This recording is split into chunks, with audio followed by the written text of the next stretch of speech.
বন্ধুরা আসসালামু আলাইকুম। আলহামদুলিল্লাহ আমরা এসে পৌঁছলাম। তো আমরা এখন ওয়াশিংটন ডালাস ইন্টারন্যাশনাল এয়ারপোর্ট থেকে রওনা হয়েছি। আমাদের ডেস্টিনেশন হচ্ছে মেরিল্যান্ড। কি সুন্দর আমেরিকা দেখেন।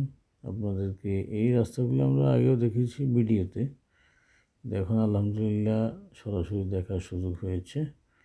আপনাদের সাথেও শেয়ার করার চেষ্টা করছি। দেখুন, আর যারা এখনও চ্যানেলে নতুন সাবস্ক্রাইব করেননি প্লিজ আমাদের চ্যানেলটি সাবস্ক্রাইব করবেন, আমাদেরকে সাপোর্ট দিবেন, দোয়া করবেন।